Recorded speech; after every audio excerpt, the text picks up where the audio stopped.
So it's the end of the day on Monday. Today was a pretty good day. I'm getting ready to spray down all the desks and my markers because I had a student this morning at 8 o'clock. He was like, I don't feel good. My head hurts, my stomach hurts, my throat hurts. And so I had another student who went home not feeling well. So I think that thing that starts going around during back to school time is making its rounds. Over the weekend, I did not feel the best. And so I had to use my Thieves essential oil. Like I have a roller, I was just rolling on myself all day on Sunday.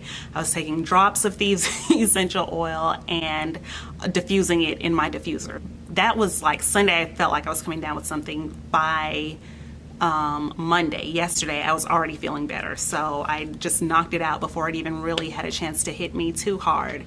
So today is the first day that I wore my uniform, and I decided that I'm gonna do my uniform by month. So at first I was like, I'm gonna do it by the whole season, but now I've decided that I'm just going to do like a uniform for September, October, November, and so on. So every Monday in September, every Tuesday in September, Wednesday, and so on through Friday, I'll wear the same thing. So this is my Monday outfit, and I'll move around so you can see. This top is from the Dillard's clearance store. It's really long. Pants are from Target. They're really old. And my shoes are from Walmart.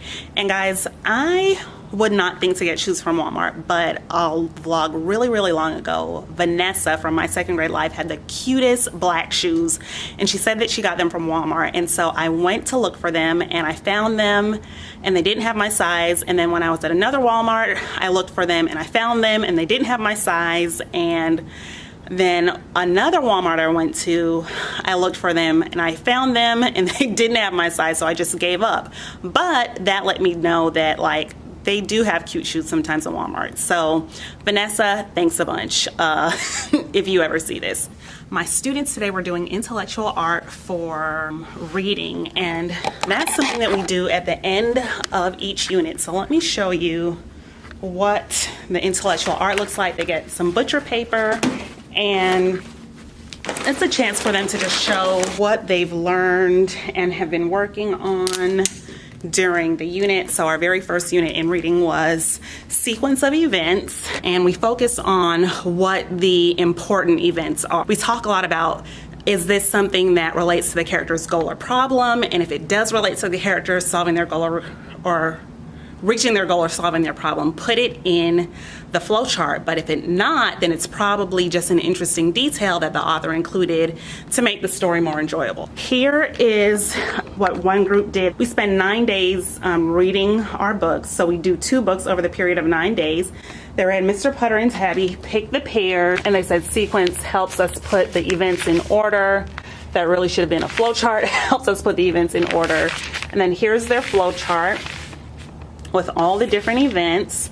And then they also have to include 4 of the vocabulary words. We do 8 vocab words per unit.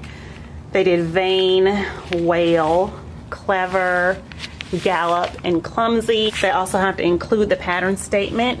Here it is. There is an order to how things happen, but not everything that happens is important. And then they do a picture from the beginning, middle, and end of the story. And that's pretty much what each group does with their intellectual art. They have like freedom to kind of set up their intellectual art however they like, but there's certain things that they have to have. We do intellectual art over a period of 2 to 3 days. At the beginning of the year, we usually spend about 3 days on it, but as time goes on, I'm like, okay guys, let's speed this up, and I only give them 2 days to complete the intellectual art.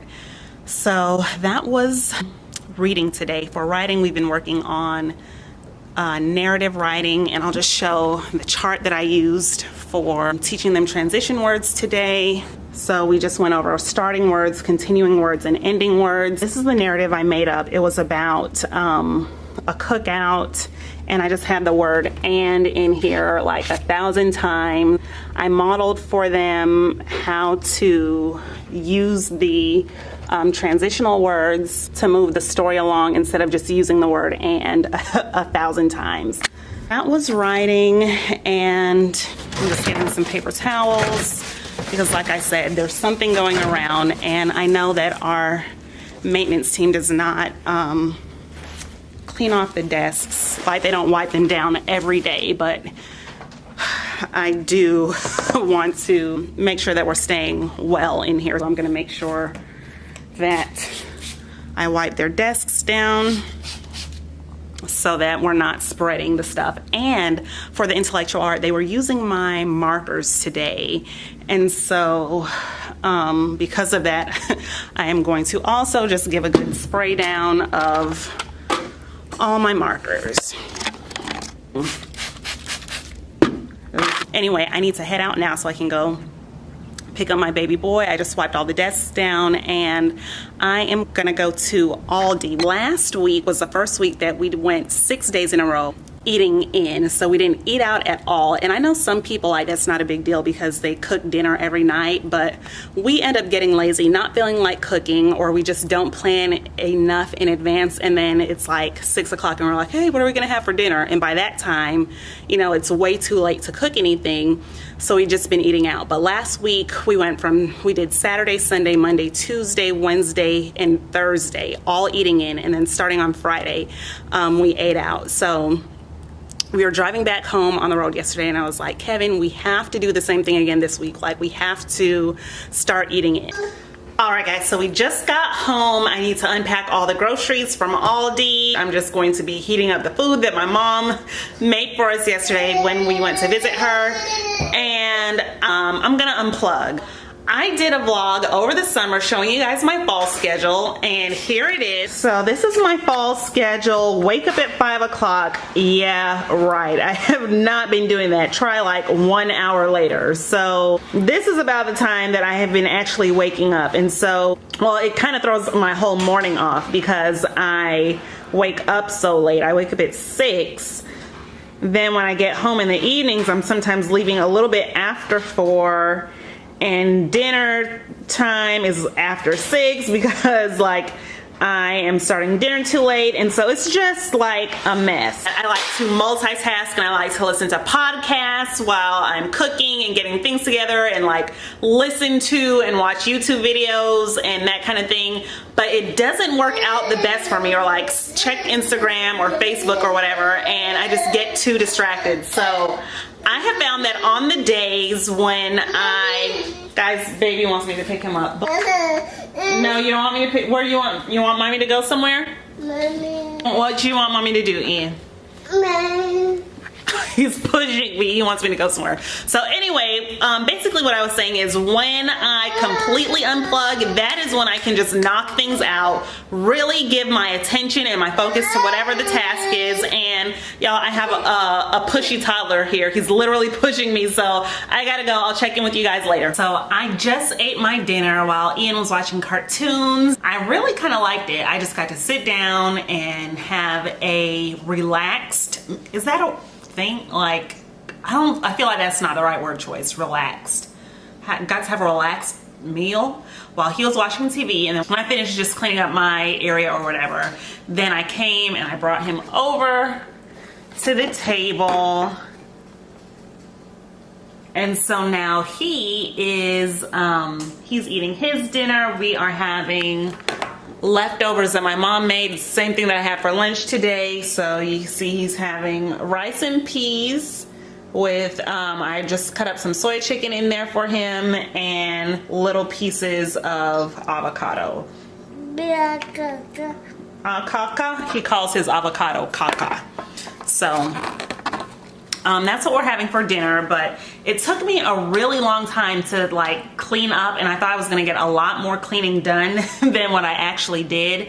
And does anyone else have the pile of never-ending, never disappearing papers and mail on the kitchen counter, or just like somewhere in the front area of your house that, oh my gosh, I hate the pile? And it's like as soon as I get the pile down, it just piles back up the next day or very soon after. In the pile, I got a paycheck from Young Living a couple weeks ago. I found that, and I also found a letter from our clerk of courts, and I have been selected for jury duty, and I've never had to go to jury duty before.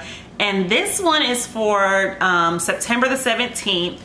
And I saw that paper a couple weeks ago. I saw that letter and I just put it in the pile, and I haven't gone back to the pile in a couple of weeks. So I probably should have opened that up a while ago, because it says that I have to fill out this juror qualification form within 10 days of receiving this letter. And I honestly don't even know when I received the letter, because we don't check the mail every day or even every other day. And so who knows how long it was sitting in the mailbox before it even came into the house. I'm kind of excited, but kind of not, because I've never been selected for jury duty before, and I've always kind of wondered what it would be like, or if I would ever get on an exciting case or something like that. But I'm not wanting to be on it this time, because the 17th is right before my birthday. So my birthday is on a Saturday, so that would be the 22nd, 21st, 20th, 19th, 18th, 17th. Is that a Monday? I don't know. Hold on. Okay, got my calendar. So the 17th is next week. No, it's in a couple weeks. One day short of a couple weeks. So hopefully I will not be on the jury, because my birthday is on the 22nd, and at my school, I mentioned this about a year ago in my birthday vlog, that they let you get your birthday off, and if your birthday falls on a Saturday, they're just like, take another day. So I was thinking this year of doing taking a day off and just having a day like all by myself, all to myself. And I really actually was talking to Kevin about doing like a weekend to myself, where I've never done this before, but just go to a hotel, go to the spa, get some spa treatments, get a massage, hang out in the hotel room by myself, get all the sleep that I need. And then I was like, well, maybe, you know, I can meet up with you for dinner or something. I think that would be kind of a neat thing to do for my birthday one year. I'm excited, but also not looking forward to it at the same time. And this means I'm gonna have to do sub plans, so not looking forward to that. I also need to start working on my lesson plans, because we recently had a change in administration at my school. So we have a new head of school and upper school principal, and the way that our lesson plans have to be done now is they need to be apple juice. Okay, here's apple juice. Yeah, so our new head of school wants lesson plans to be, okay, more apple juice. She wants the lesson plans to be turned in by Friday for the following week. Whereas in the past, they had to be turned in by the Monday morning at 7:30. That has always been the way it's been for me. This is going to definitely be different for me, and I really am going to have to manage my time better so that I can make sure that I can submit my plans by Friday. It's going to be a challenge, but I definitely see the upside of it being that I get to have a free weekend to myself every weekend without the little lesson planning dark cloud hovering over and taunting me like, you have to do your lesson plans. You have to do your lesson plans. Hey, your lesson plans aren't done. You think that's funny? Okay, I'm gonna do it again. Hey, your lesson plans aren't done. Hey, you gotta do your lesson plans. So that's something that I am looking forward to, even though it's going to be challenging to get them done by the Fridays. And honestly, I just had to pray today, like, God, show me how and when I can get these things done. All right, guys, so I'm gonna go ahead and end the vlog here. This has been my Tuesday after Labor Day. I hope that you enjoyed it today, and if you did, don't forget to give it a thumbs up. And what else? Subscribe if you haven't already, but if you have, appreciate you. Thanks a bunch for coming back, and I'll see you all in the next one. Bye. Bye. Say bye. Bye.